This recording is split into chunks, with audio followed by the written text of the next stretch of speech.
Hello everyone, welcome to RV English.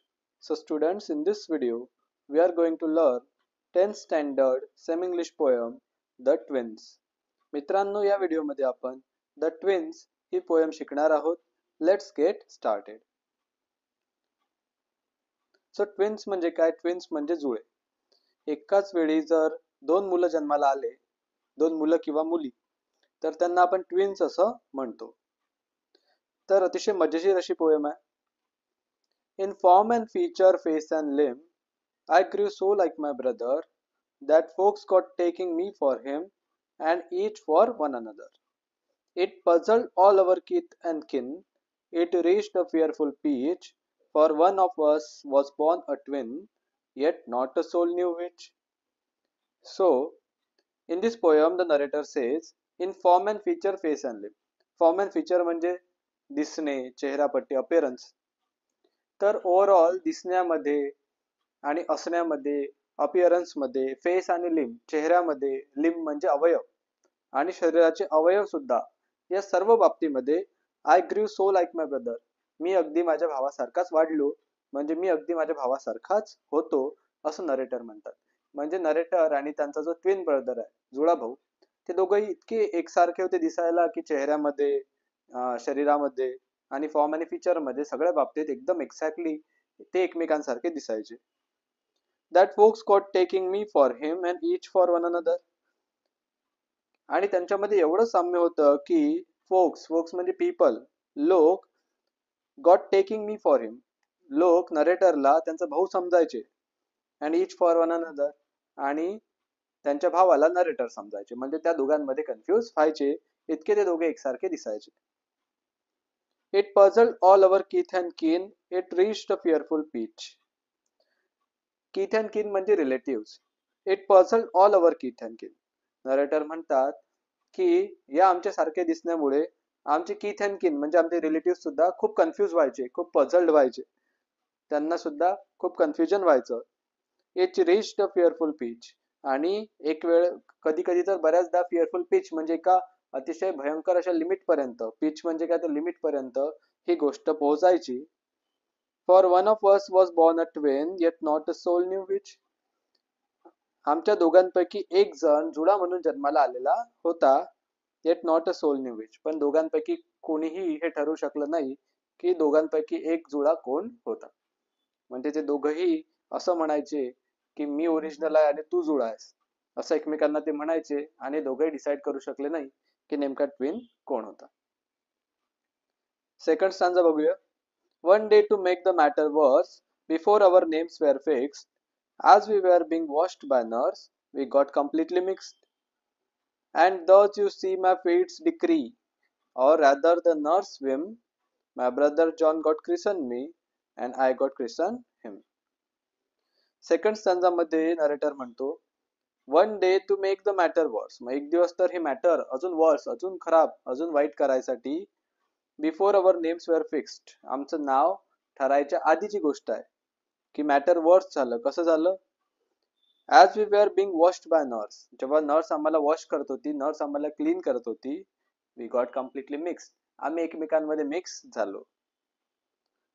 And thus you see my fates decree or other the nurse whom, आणि मग इथे narrator म्हणतात की तुम्ही बघा, कदाचित माय फेट्स डिक्री, फेट म्हणजे नशीब, डिक्री म्हणजे फरमान, कदाचित हे माझ्या नशिबाचं फरमान असेल, किंवा द नर्स वेम, किंवा त्या नर्सला आलेली हुक्की असेल, तिला आलेली लहर असेल.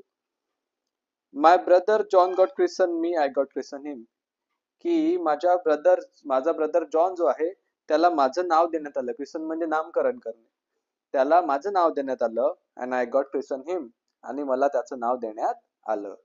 म्हणजे नरेटर म्हणतात की नर्सने आम्हाला दोघांना मिक्स करून टाकलं आणि त्यामुळे माझ्या भावाला माझं नाव मिळालं आणि मला त्याचं नाव देण्यात आलं. This fatal likeness even dodged my footsteps when at school, and I was always getting flogged, for John turned out a fool. I put this question fruitlessly to everyone I knew. What would you do if you were me to prove that you were you? Third stanza मध्ये narrator म्हणतो की this fatal likeness even dodged my footsteps when at school. तो म्हणतो की ही जी fatal likeness होती, fatal म्हणजे हानिकारक, likeness म्हणजे सारखेपणा, हा जो हानिकारक सारखेपणा होता नरेटर आणि त्यांच्या ट्विन ब्रदर मध्ये, त्याने त्यांचा पाठलाग, डॉज म्हणजे पाठलाग, शाळेमध्ये सुद्धा केला. शाळेमध्ये सुद्धा त्यांना अनेक समस्यांना तोंड द्यावं लागलं. And I was always getting flogged for John turn out a fool. आणि नेहमी जॉन खोड्या करायचा आणि फ्लॉग्ड म्हणजे मार खाणे, आणि मार नरेटरला लागत होता. म्हणजे John turn out a fool, John नेहमी वाचून जायचा, खोड्या करून निघून जायचा, आणि त्याच्या खोड्यांचा मार नरेटरला खावा लागत होता. अशा प्रकारे या सारखेपणामुळे नरेटरचं खूप नुकसान झालं. I put this question fruitlessly to everyone I knew. ते म्हणतात की फ्रुटलेसली म्हणजे निरर्थकपणे, कुठल्याही उत्तराची अपेक्षा न करता मी हा प्रश्न प्रत्येकाला विचारतो, ज्यांना ज्यांना मी ओळखतो त्यांना त्यांना मी हा प्रश्न विचारतो. What would you do if you were me to prove that you were you. जर तुम्ही माझ्या जागेवर असते तर तुम्ही काय केलं असतं, जेव्हा तुम्हाला प्रत्येक वेळी मी आहे ही गोष्ट प्रूव्ह करावी लागली असती, सगळ्यांना सांगावी लागली असती. कारण नरेटरला नेहमी प्रूव्ह करावं लागायचं की मी जॉन नाही आहे, जॉन दुसरा आहे, कारण जॉन हा खूप खोडकर होता आणि बिचाऱ्या नरेटरला त्याच्या वरचा मार खावा लागायचा. Last स्टॅन्झा. Our close resemblance turned the tide of my domestic life. For somehow my intended bride became my brother's wife.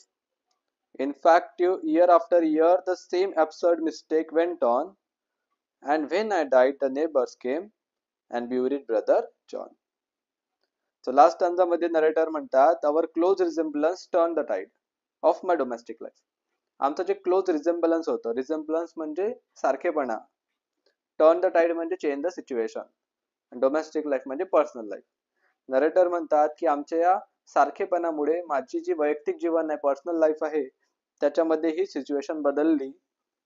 For somehow my intended bride, कसं काय माहिती नाही, पण ज्या मुलीसोबत माझं लग्न ठरलं, म्हणजे जी माझी नवरी होणार होती, बिकेम माय ब्रदर्स वाईफ, ती माझ्या भावाची नवरी किंवा माझ्या भावाची वाईफ, पत्नी बनली.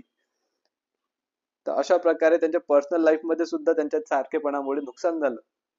नरेटर म्हणतात की जिच्यासोबत माझं लग्न होणार होतं ती माझ्या भावाची वाईफ बनली. In fact year after years the same mistake, absurd mistake went on. अशा प्रकारे वर्षानुवर्ष अशा प्रकारची ही जी ॲब्सर्ड मिस्टेक आहे ती चालूच राहिली.